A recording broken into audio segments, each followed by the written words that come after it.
Shalom et bonjour à tous et à toutes. Je suis contente d'être avec vous en ce mois de avril 2023. Euh, Nous sommes le 15 au moment de l'enregistrement et puis je suis contente de pouvoir continuer, même on va finir le livre de la Genèse ce matin avec les histoires de la rédemption, raccourci un peu parce que l'histoire de Jacob et l'histoire de Joseph, les 2 sont assez longues, mais on va, traiter les points saillants et puis, les 2 vont nous parler beaucoup du Messie. On va faire Jacob à la première partie et à la partie 2, nous allons examiner Joseph et les 2 sont des types du Messie et puis je vais vous demander de, tourner dans vos Bibles avec moi les passages de la Genèse, à moins que je les cite rapidement, je vais vous demander de les lire de vos Bibles à vous. Moi, je trouve que ça aide beaucoup de, hem, repérer, les passages plus tard quand je veux les trouver. Donc, tournez avec moi à Genèse 32, ça va être là le premier passage et c'est la première fois que nous allons rencontrer le nom d'Israël et on voit une facette du Messie qui va être, révélée. C'est un des chapitres et rencontres, je dirais, le plus mystérieux et intriguant, qu'on trouve en Genèse parce que Dieu rencontre Jacob. Mais Dieu descend du ciel et il lutte avec Jacob et pendant longtemps, toute la nuit, le texte nous dit. Donc c'est fort, tu sais, on a du mal à l'imaginer et notre première réaction, c'est de dire: «Oh, ça peut pas être physique» parce que l'homme peut jamais, espérer, gagner contre Dieu ou, des les forces célestes. Pas possible. Mais on sait que, la hanche de Jacob devient, disloquée. Donc, comment on peut dire que c'est pas physique? Et à la fin, il boite.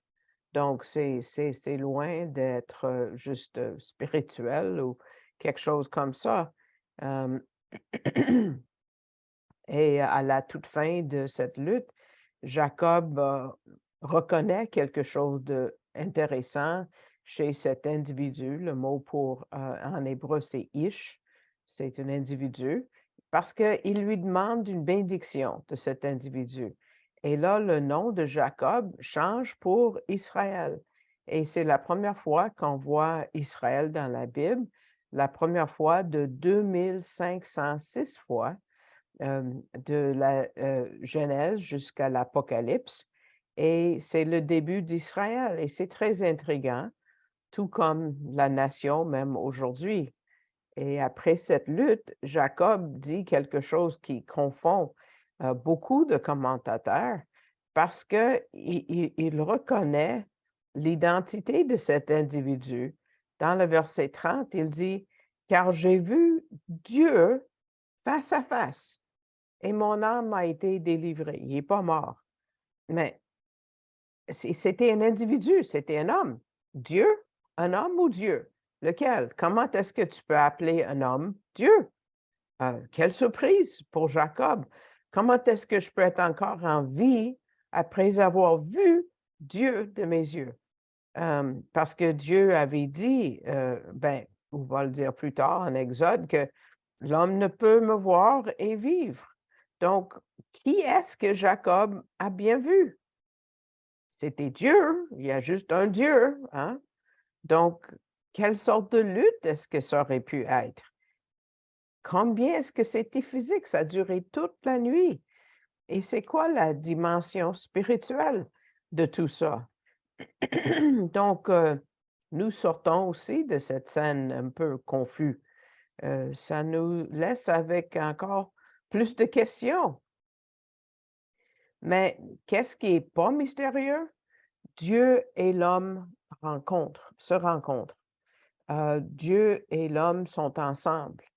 On peut lutter par rapport à la nature de cette lutte, mais ce qui est vraiment clair, c'est que Dieu est descendu et a pris la forme d'un homme et a touché et a parlé face à face avec Jacob. C'est extraordinaire et beaucoup refusent de voir.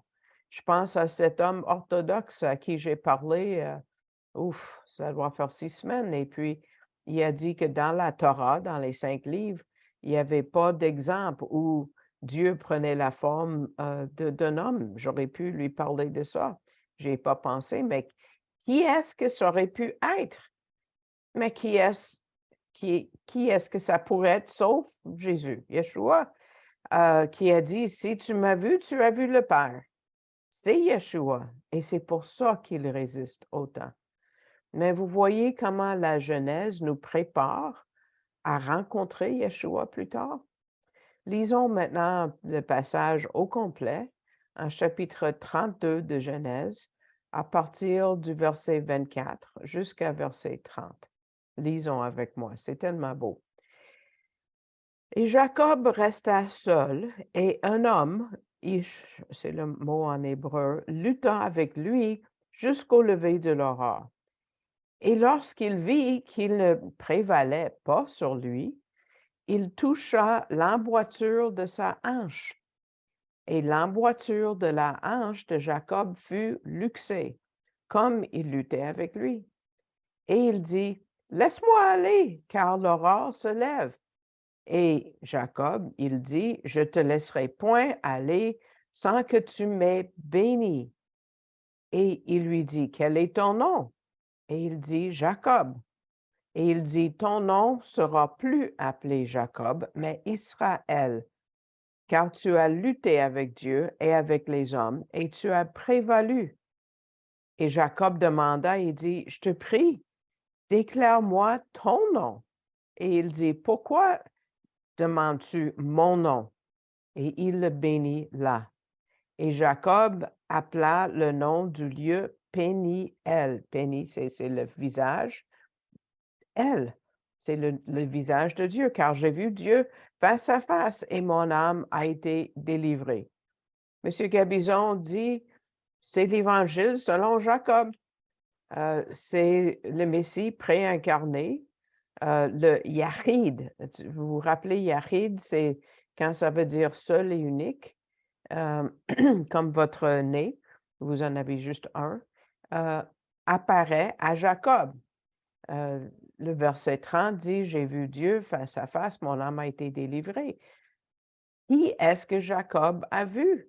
Mais le même individu que son grand-papa Abraham avait vu en Genèse 18, qui avait commencé, je vais juste vous lire, Genèse 18 commence: «Et l'Éternel», c'est le Yod Hé Vav Hé, c'est les 4 lettres hébraïques, «lui apparut auprès des chênes de Mamré». C'est le même Seigneur, il y en a juste un qui a marché dans le jardin avec Adam. C'est le même Seigneur qui va révéler d'autres vérités dans les pages qui suivent, dans les 5 livres de Moïse. Hem, on va s'arrêter un moment pour penser au nom de Jacob qui a changé. C'est par rapport au mot «talon» en Genèse 3:15.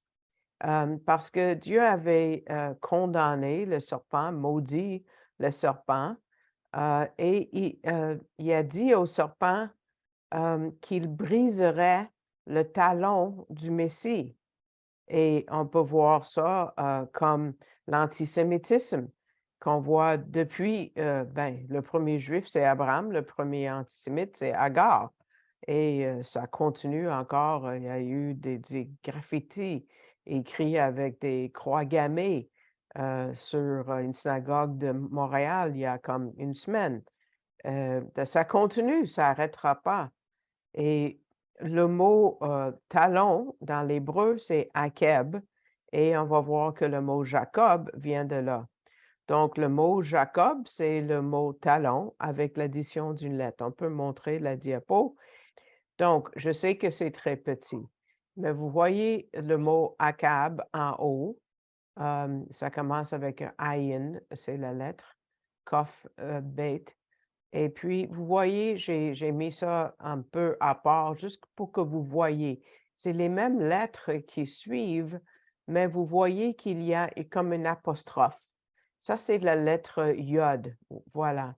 Et la lettre Yod, c'est d'où vient le mot iota. Et que pas un iota de la loi changerait, Jésus dit en Matthieu 5. Donc, vous voyez que c'est juste l'addition de cette petite lettre-là qui change le mot de talon, Akab, à Jacob, qui est Jacob.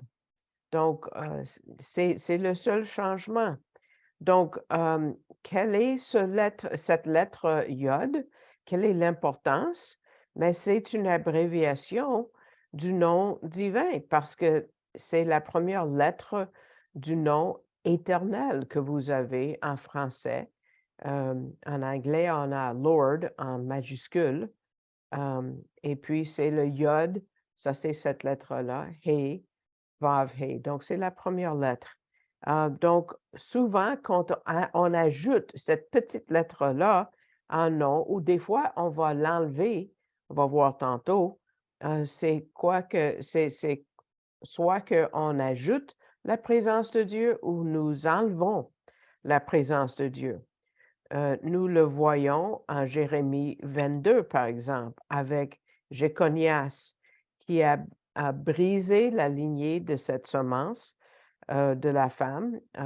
Il était un des fils de Salomon, c'était de la lignée de Salomon. Dans la Bible, on l'appelle Jéconias, mais quand Dieu l'enlève de la lignée messianique, il ne l'appelle pas Jéconias, il l'appelle Konia. Le jeu qui, dans le fond, le yod, l'apostrophe, est enlevé de son nom. La présence divine est enlevée. Regardons en Jérémie 22, versets 28 et 30. Cet homme, Konia, est-il un vase d'argile méprisé et mis en pièces, un ustensile auquel on n'a point de plaisir? Pourquoi ont-ils jeté loin, pourquoi ont-ils été jetés loin, lui et sa postérité?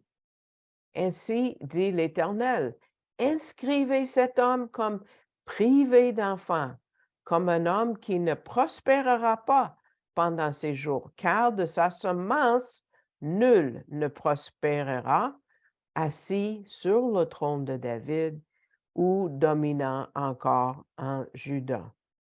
Donc, on voit que la présence de Dieu a été enlevée de ce roi. Et puis, donc, c'est pour ça que dans la généalogie que nous voyons en Matthieu 1, ça prouve que Joseph n'est pas le papa, parce que c'est la généalogie de Joseph en Matthieu 1. En Luc 3, on a la généalogie de la vraie semence qui est de la femme, qui est Myriam, Marie. Donc, le fait que Conias est dans cette lignée de Matthieu 1 prouve que Joseph n'est pas le papa. Impossible. Donc, retournons à Jacob et même à la naissance de Jacob, il tenait le talon de Ésaü. Monsieur Gabizon dit peut-être c'est un genre de prophétie de la difficulté qu'Israël a à travers les âges, toujours en train d'être éliminé parce que si Ésaü veut l'écraser avec son talon, vous voyez, les Juifs sont toujours un petit nombre. J'ai toujours dit les Chinois ont le même âge en tant que nation qu'Israël, mais il y a 1,2 milliard de Chinois et peut-être 15 000 millions de Juifs. Mais le Yud dans le nom d'Israël, Yisraël, nous montre que Dieu est avec elle pour la protéger. Plus tard, on voit en Esther, c'est la première fois que nous voyons le mot juif d'ailleurs, pour Mardoché. Et à la fin du livre, quand on voit que Mardoché est exalté et les Juifs sont sauvés, on ajoute un yud, la petite lettre, un yud de plus. C'est ridicule d'avoir un double yud, ça n'a pas de sens, mais c'est sûrement parce que Dieu voulait, marquer l'occasion en montrant sa victoire et sa présence dans cette victoire. Donc monsieur Gabizon, termine cette section avec un enseignement pratique et c'est une question importante, à laquelle nous n'avons pas encore répondu. Quelle était la nature de la lutte que Jacob a eue avec Dieu? De quelle façon? Parce que Israël veut dire celui qui lutte avec Dieu, ou Israël, ça peut vouloir dire quelqu'un qui lutte à côté de Dieu. Les 2 sont possibles avec Israël. Donc, on a compris que c'était en partie physique, cette lutte, parce que Jacob a fini avec une boiterie. Mais Jacob pouvait pas être blessé si mal que ça, parce qu'il tenait encore l'homme et il voulait pas le laisser jusqu'à ce qu'il a reçu cette bénédiction. Donc, quel est le côté spirituel de tout ça? Monsieur Gabizon a dit: «Posez-vous une question. Avez-vous parlé à Dieu dernièrement? Avez-vous lutté avec Dieu dernièrement?» Regardant le verset 24, ça a l'air que le Messie était là. Il attendait Jacob, pour être seul avec lui et on voit que l'homme a lutté avec lui parce qu'il attendait ce moment et il a comme initié cette lutte. Il dit: «C'est tellement signifiant que Dieu est venu comme un homme. Dieu va combattre vos luttes. Il va venir à notre niveau pour nous bénir et pour nous enseigner. C'est le même Dieu aujourd'hui.» Monsieur Gabizon dit: «Je crois qu'il nous attend dans chacun de ces moments précieux quand il peut lutter avec chacun de nous. Il attend et il désire ardemment ces moments.» On voit que Yeshua, plus tard, dans le livre de Matthieu, a dit: «Mais toi, quand tu pries, heu, entre dans ta chambre et ayant fermé ta porte, prie ton Père qui demeure dans le secret.» Ça, c'est dans Matthieu 6, 6. Ce sont nos temps de lutte, les temps qu'il vient à nous et il nous fait, rappeler toutes les choses qu'il faut lui dire. Si vous ne savez pas quoi confesser, demande-lui. Heu heu et les choses qui nous dérangent, il va enlever. Mais pourquoi est-ce qu'on l'appelle une lutte? Heu, il y a des choses qu'on ne va pas lâcher prise. On veut tenir après ça.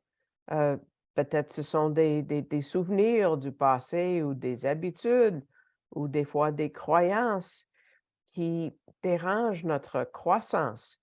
Mais Dieu veut qu'on se débarrasse de ces choses-là. Il veut nous libérer. Donc, il lutte avec nous. Avez-vous lutté avec Dieu dernièrement? Dit Monsieur Gabizon. Le mot pour lutter en hébreu, c'est abak. Abak, c'est un des mots pour poussière. Euh, et c'est appelé de la même façon que de la poussière. Mais pas n'importe quelle poussière. C'est la poussière qui revole après un temps dans la fournaise. C'est la poussière de métal, si vous voulez. Hem, c'est quand Dieu vient nous, raffiner, quand on est face à face avec lui, il nous raffine à travers le feu. À la fin, c'était comme pour, Marie-Madeleine, quand elle a vu, Yeshua ressuscité. Hem, elle voulait pas lâcher prise. Jacob non plus voulait pas le lâcher. Jacob a expérimenté la même chose et nous aussi pouvons expérimenter cela si on se rapproche de Dieu. Avez-vous remarqué que c'était la nuit, loin de la foule, comme avec le rabbin Nicodème Ben Gurion, que nous connaissons comme Nicodème en Jean chapitre 3, quand on lit que cet homme est venu voir Jésus la nuit. Son ancêtre Jacob a eu une rencontre pendant la nuit aussi. Et comme Nicodème, il a lutté fort avec Jésus, mais à la fin, il a prévalu et il a eu la vie éternelle. Un autre mot qui concerne Jacob, avant de continuer, parce que beaucoup de gens n'ont pas de bonne opinion par rapport à lui. Mais la Bible, on va voir, et je vous invite vraiment à ouvrir vos cœurs. La Bible le présente comme un grand homme de Dieu. Comment est-ce qu'on a eu cette idée que c'était un voleur, puis arnaqueur? Pas de Dieu. Qui a dit ces mots-là? Le frère de Jacob, Ésaü, qui mentait et qui a interprété le nom de Jacob faussement, avec jalousie. Retournons à Matthieu, je vous attends, Genèse 27. Genèse 27, verset 36. Tournons à Genèse 27, verset 36. C'est Ésaü qui dit: «N'est-ce pas qu'on a appelé son nom Jacob?» Il a dit sûrement avec dérision. «Il m'a supplanté ces 2 fois. Il a pris mon droit d'aînesse.» Ésaü a oublié qu'il l'a vendu. «Il a pris mon droit d'aînesse, et voici maintenant, il a pris ma bénédiction.» Jacob n'a pas toujours agi avec justice, c'est sûr, mais ce n'est pas ce que le nom de Jacob veut dire. Bien des gens disent: «Ah, Jacob, arc! Même mon nom vient de Jacob. Mes parents, ou surtout ma mère, avaient espéré donner naissance à un garçon pour lui donner le nom de son père défunt, dont le nom était Jacob. Et quand une fille s'est produite, ils n'ont pas choisi de nom pendant plusieurs jours parce qu'ils étaient sûrs que je serais un gars.» Mais Ésaü réinterprète et change la définition du nom Jacob et il l'appelle supplanteur. Il a dévalué le caractère de son frère et de sa réputation. Mais beaucoup de pasteurs font la même chose. Est-ce que vous l'avez entendu? Ce terme, cette définition vient de Ésaü, son frère. Dieu ne le dit pas. On va voir ce que Dieu dit par rapport à Jacob. Parce que Dieu n'a jamais condamné Jacob. Il n'a jamais parlé en mal de Jacob. Dieu va affirmer son alliance avec Jacob et va lui donner une révélation du Messie. Mais c'est tellement étrange le nombre de commentateurs qui adoptent la définition et l'arrogance d'Ésaü qui s'égale à l'assassinat d'un caractère, d'une personne que Dieu a élue. Donc, quelle était l'opinion de Dieu? Comment est-ce que Dieu le voit? Tournons 2 chapitres avant, au chapitre 25 de Genèse, chapitre 25 de la Genèse, verset 27. Chapitre 25, verset 27. Et les enfants, c'est-à-dire les jumeaux, grandirent. Et Ésaü était un homme habile à la chasse, un homme des champs, et Jacob était un homme, et là, dans la Darby, mais je vais vous dire d'autres définitions, il dit un homme simple qui habitait les tentes. D'autres traductions vont dire c'était un homme tranquille, mais le Martin a le bon mot, intègre, intègre. Jacob était un homme intègre. Le mot est tam en hébreu et ça veut dire sans faute, intègre, parfait, entier. Selon un livre, The Theological Word Book of the Old Testament, c'est un mot qui définit les mots de l'Ancien Testament. L'idée fondamentale, c'est d'être sans faute, sans blâme, entier. c'est selon ce qui est vrai. Donc l'idée de l'intégrité que Lamartine fait sortir. Les faits, heu, c'est, sont, ceux qui sont, attachés avec ce mot, «tam», quelque chose de qui contient les faits.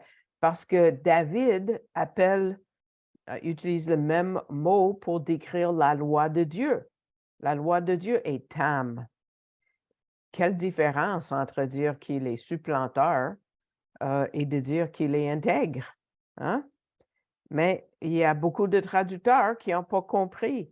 Il y a des traductions en anglais, New King James Version. Quand on utilise le mot tam 13 fois, c'est la seule fois dans ce verset ici, en Genèse 25, qu'ils disent que c'était un homme doux. Les 12 autres fois, ils disent parfait, sans faute. Pourquoi ils ont choisi de ne pas dire que Jacob était sans faute ici? Ça dégrade le caractère de Jacob. C'est pas correct. Comment est-ce que l'Esprit de Dieu nous présente l'homme Jacob? C'était un homme de foi. Oui, il tombe comme Abraham, Isaac et d'autres, mais Dieu a vu en Jacob ce qu'il y avait de mieux. Et c'est comme ça que la Bible nous le présente. Il faut se rappeler ça parce qu'il y a des commentaires bibliques qui vont vraiment euh, faire un gâchis de son caractère. Et même, ils vont adopter l'évaluation, la définition que Ésaü lui a donnée comme un voleur, opportuniste, supplanteur, tricheur. Pas vrai, pas vrai. C'est pas lui, Jacob. Et Dieu l'affirme en lui donnant une prophétie très importante concernant le Messie que nous allons voir dans la deuxième partie en Genèse 49 plus tard aujourd'hui. Une dernière idée par rapport à cette lutte en Genèse 32.